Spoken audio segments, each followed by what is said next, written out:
Bonjour, je suis Laura, heureuse cofondatrice de La Charrette, et j'ai la lourde mission de vous réveiller avec un sujet sexy, la logistique.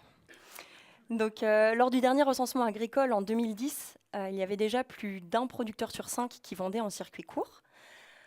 Évidemment, depuis, ce chiffre a augmenté, en même temps que les marketplaces et différents sites de mise en contact direct producteurs aux consommateurs.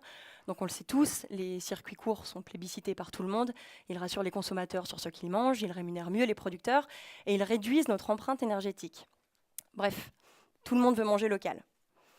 Alors, pourquoi ce modèle n'est-il pas encore généralisé?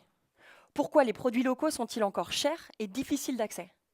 Parce qu'il manque une brique cruciale à la structuration des circuits courts, la brique logistique. Aujourd'hui, pour un producteur, vendre en direct équivaut à effectuer de très fréquentes livraisons sur de tout petits volumes. Autant dire un enfer logistique. Deux récents rapports de Livstar, qui est un centre de recherche sur le transport, ont même montré que pour ces producteurs qui vendent en direct, les coûts de transport avoisinent en moyenne souvent plus de 30% du prix de vente, contre moins de 10% sur les circuits longs. Pire, certains d'entre eux vendent même à perte avec des coûts de transport qui dépassent leur chiffre d'affaires.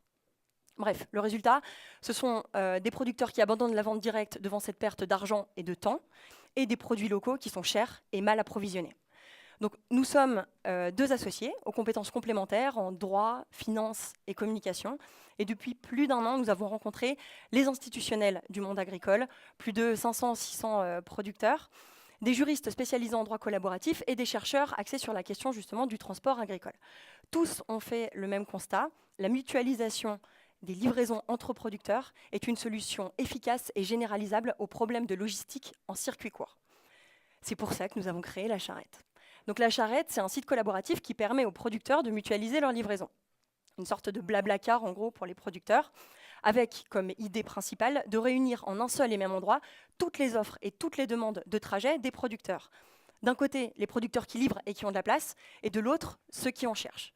Pour vous donner un exemple, on peut prendre l'exemple de Louis L, producteur de pommes en Ardèche, qui poste un trajet pour vendredi prochain, Privas à Lyon. Ce poste peut accrocher l'attention de Charlotte P, qui, elle, cherche à acheminer 2 caisses de vin, elle est vigneronne, à Lyon avant la semaine prochaine. Elle va entrer en contact directement avec Louis sur le site de La Charrette. Ils vont échanger pour savoir quels sont les termes de la mutualisation et se mettre d'accord sur le lieu et l'horaire de la rencontre, les partages évidemment des frais et les conditions de transport éventuelles des produits de l'un et de l'autre. L'objectif avec tout ça, c'est évidemment d'optimiser tous les trajets qui sont effectués par les producteurs en France, et ce, quel que soit le point de livraison final. C'est-à-dire que l'objectif, c'est qu'ils puissent se servir de La Charrette pour aller livrer des restaurateurs, des épiceries, la ruche qui dit oui, des AMAP, des systèmes de panier, et toutes les autres marketplaces qui voient le jour aujourd'hui et qui peinent à s'approvisionner. L'inscription est gratuite et nous nous rémunérons via des commissions qui sont payées par les producteurs sur des services qui permettent cette mutualisation, comme le partage des frais entre eux ou l'assurance des produits transportés. Nous travaillons également à la mise en relation des producteurs avec des transporteurs professionnels qui jusqu'à présent refusaient de se déplacer pour des volumes aussi faibles. Nous avons mis en ligne une première version du site largement imparfaite en début d'année et notre communauté est déjà d'environ une centaine de producteurs, principalement en Rhône-Alpes. L'enjeu aujourd'hui pour nous est bien sûr d'atteindre une masse critique bien plus importante et rapidement pour que chaque producteur qui se connecte trouve une opportunité de covoiturage. Pour cela, nous agissons au niveau local, c'est-à-dire que nous essayons de créer un lien de confiance avec les producteurs et leurs partenaires pour travailler notre communauté. Parfait. Merci beaucoup, Laura. Merci.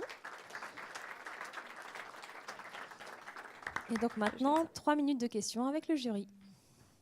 Vous nous avez dit que vous aviez eu des problèmes avec la première version lancée en début d'année.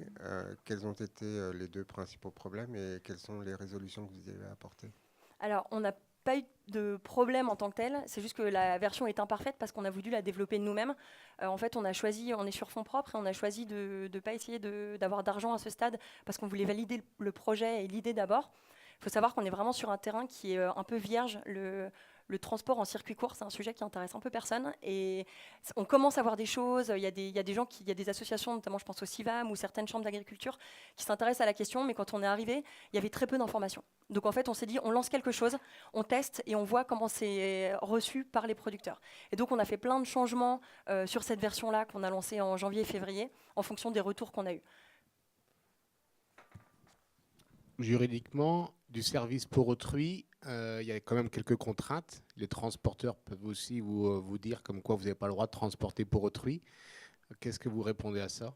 Ça, c'était notre principal problème. Moi, je suis juriste, en fait, donc j'ai assez rapidement identifié ce risque-là pour notre activité.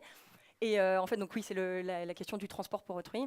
Alors en fait, pour l'instant, c'est assez facile parce qu'on s'est réunis avec des grands acteurs du secteur.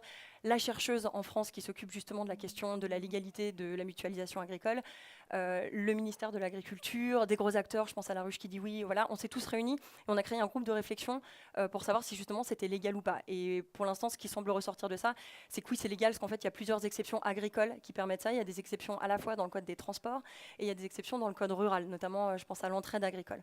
Donc en fait, ça, on essaye aujourd'hui d'avoir, on va dire, un message clair de l'administration disant que c'est légal, mais du coup, on n'est plus trop inquiété. On travaille aussi avec des avocats en droit collaboratif, et clairement, le problème n'est plus. On a peut-être ce problème-là parce qu'on aimerait peut-être ouvrir pour avoir plus de flux sur la plateforme.